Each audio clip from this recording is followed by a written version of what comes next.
আলহামদুলিল্লাহ আমাদের জগন্নাথ বিশ্ববিদ্যালয় বি ইউনিটের ভর্তি পরীক্ষা সম্পন্ন হয়েছে। তুমি ভর্তি পরীক্ষা দিয়ে আসছো জগন্নাথ বিশ্ববিদ্যালয়। কাটমার্কটা কত হতে পারে বা কত পজিশনের মধ্যে থাকলে তুমি একটা আসন সুনিশ্চিত করতে পারবা? সায়েন্স আর কমার্সের জন্য কতটি আসন বরাদ্দ রয়েছে? তোমাদের রেজাল্টটা কিভাবে দেওয়া হবে? কম্বাইন্ড হবে নাকি আলাদাভাবে তোমাদের আর সকলের রেজাল্টটা একসঙ্গে দেওয়া হবে নাকি আলাদাভাবে দেওয়া হবে? সো এই বিষয়গুলো নিয়ে আলোচনা করবো, যা তোমার জন্য অত্যন্ত গুরুত্বপূর্ণ। ঠিক আছে, সো অবশ্যই ভাইয়ের কথাগুলো মনোযোগ সহকারে শুনবা এবং ভাই ইউটিউব চ্যানেলটি এই কারণে সাবস্ক্রাইব করে রাখবে, পরবর্তী তোমাদের যে রেজাল্টটা পাবলিশ করা হবে ওয়েটিং থেকে কতজন শিক্ষার্থীর সুযোগ পাচ্ছে, এই সকল আপডেটগুলো তোমার জন্য ভেরি ভেরি ইম্পর্টেন্ট। কারণ এই তথ্যগুলো তোমাকে জানতে হবে এবং ওয়েটিং থেকে, কারণ শুরুতে তো সকল শিক্ষার্থী সার্ভ পাবে না, ওয়েটিং থেকে দেখা যাচ্ছে আরো 700 শিক্ষার্থী সুযোগ পাবে। এর জন্য অবশ্যই ভাই ইউটিউব চ্যানেলটি সাবস্ক্রাইব করে রাখবে যাতে কোনো তথ্য তোমার যাতে মিসআন্ডারস্ট্যান্ডিং না হয়। ঠিক আছে, এখন দেখো জগন্নাথ বিশ্ববিদ্যালয় বি ইউনিট কাটমার্ক 2026 এবছর 2026 তুমি কি করছো? ভর্তি পরীক্ষায় অংশগ্রহণ করছো।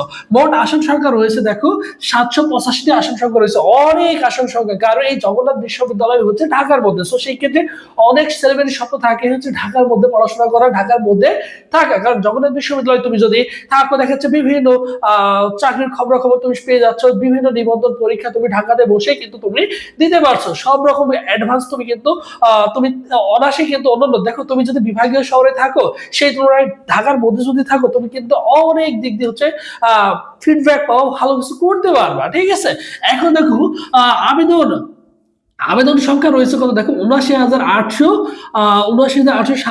শিক্ষার্থী মোট আবেদন করেছিল, এখানে পরীক্ষা দিচ্ছে।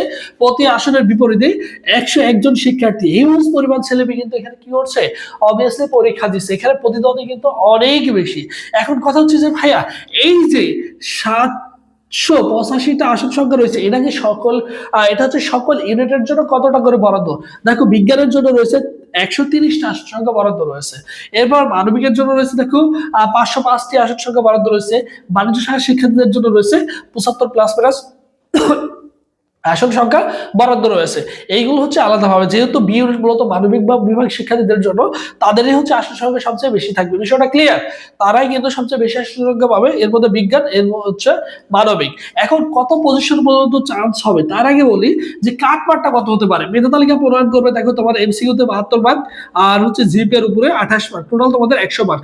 অনেক ছেলে মেয়ে কিন্তু জিপিএ, দেখো এসএসসি জিপিএ তে 10 থাকবে আর এইচএসসি জিপিএ তে থাকবে হচ্ছে 18। ঠিক আছে, টোটাল কিন্তু এই 28 মার্ক থাকবে হচ্ছে জিপি এর উপরে।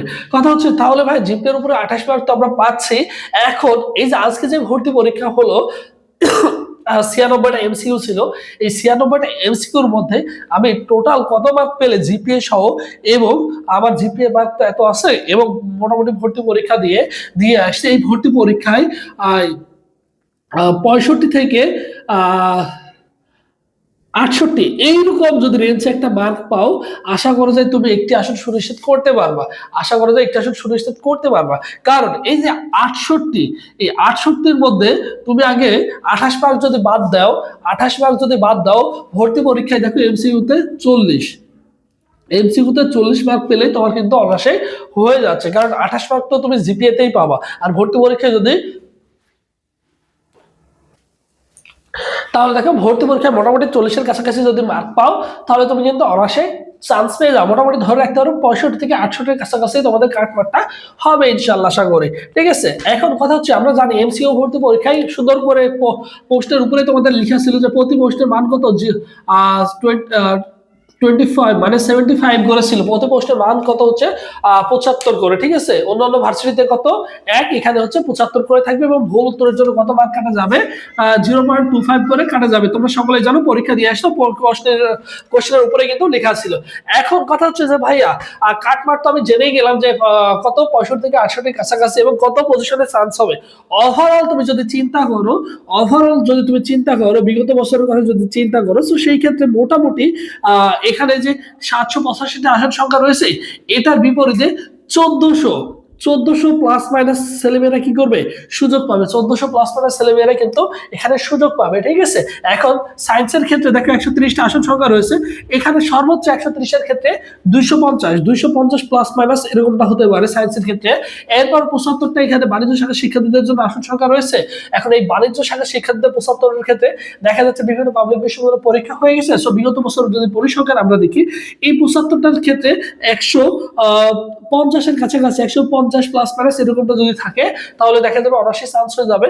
এবং মানবিকে দেখো 505টি আসন সংখ্যা রয়েছে। সো সেই ক্ষেত্রে এদের পজিশনটা কত পর্যন্ত যেতে পারে, এদের পজিশনটা ওভারঅল যদি তুমি চিন্তা করো 900 প্লাস মাইনাস এরকমটা 900 প্লাস মাইনাস পজিশন বা 1100 পর্যন্ত এরকমটা যদি থাকে তাহলে দেখা যায় তারা নিশ্চিন্তে অনার্সে কিন্তু কি হবে একটি আসন সুনিশ্চিত করতে পারবে। আর সব মিলে যদি পজিশন চিন্তা করো ওভারঅল দেখা যায় যদি লাক ভালো থাকে এখানে 1400 1500 1600 পর্যন্ত চলে যেতে পারে, এটা হচ্ছে ভ্যারি করবে। ঠিক আছে, যেহেতু এখন পর্যন্ত কোনো বিশ্ববিদ্যালয় ওইভাবে ভর্তি কার্যক্রম শুরু হয় না, একমাত্র জগন্নাথে ভর্তি জাহাঙ্গীরনগরে ভর্তি কার্যক্রম শেষ হয়ে গেছে, অন্যান্য পাবলিক বিশ্ববিদ্যালয় সাবজেক্ট চয়েস চলছে, খুলনা ইউনিভার্সিটি ভর্তি কার্যক্রম শেষ হয়ে গেছে। সো এরকম মোটামুটি দেখা যাচ্ছে যদি লাক ভালো থাকে অনেক দূর পর্যন্ত যেতে পারে। যেহেতু জিএসটি পরীক্ষা করে বাকি আছে, অনেক ছেলে মেয়ে কি করবে তারা দ্রুত ভর্তি হয়ে থাকবে, আবার জিএসটি তে ভালো সাবজেক্ট পেলে তারা কিন্তু এখান থেকে আবার জিএসটি তে চলে যাবে, তখন ভর্তি ক্যান্সেল করলে আসন সংখ্যা ফাঁকা হলে ওয়েটিং দিয়ে তুমি কিন্তু সুযোগ পাবা। এর জন্য অবশ্যই কি করতে হবে, ভাইদের ইউটিউব চ্যানেল সাবস্ক্রাইব করে রাখবে যাতে কোনো তথ্য তোমার মিস না হয়, এবং রেজাল্ট প্রকাশ 5 থেকে 7 দিনের মধ্যে তুমি কিন্তু অবশ্যই পেয়ে যাবা। এবং জিএসটির জন্য এর পরবর্তী তারিখের যাদের জিএসটি আছে স্পেশালি তোমাদের জন্য অনলাইন এক্সাম ব্যাচ রয়েছে, সায়েন্স আর্টস কমার্সের জন্য আলাদা আলাদা ব্যাচ রয়েছে, সেখানে দেখো ভর্তি হতে পারবা। ফি হচ্ছে মাত্র 200 টাকায়, 200 টাকা দিয়ে তুমি 80 প্লাস পরীক্ষা দিতে পারবা। অল সাবজেক্ট হচ্ছে সাজেশন পিডিএফ পাবা, এবং ভর্তি পরীক্ষার আগ পর্যন্ত আমাদের সাথে বসে সুন্দর করে প্রিপারেশন নিতে পারবা। ফি হচ্ছে 200 টাকা। ভর্তি প্রসেস 01727675241। কারণ এই পর্যন্ত তুমি যথেষ্ট ক্লাস করেছো, যথেষ্ট পড়াশোনা করছো, এখন তোমার কাজ হচ্ছে নিজের পড়াশোনাকে নিজের মতো করে গুছিয়ে নাও। নিজের একটা রুটিন থাকা উচিত, নিজের একটা সিলেবাস থাকা উচিত। এইভাবে যদি সুন্দর করে গুছিয়ে প্রিপারেশন নিতে পারো তাহলে আশা করা যায় যে তুমি একটা আসন সুনিশ্চিত করতে পারবে। সো যারা যুক্ত হতেছো অবশ্যই ভাইদের সাথে যুক্ত হয়ে যাও। সো সবাই ভালো থাকো, সুস্থ থাকো। পরবর্তীতে আবার তোমাদের সাথে দেখা হচ্ছে। আল্লাহ হাফেজ।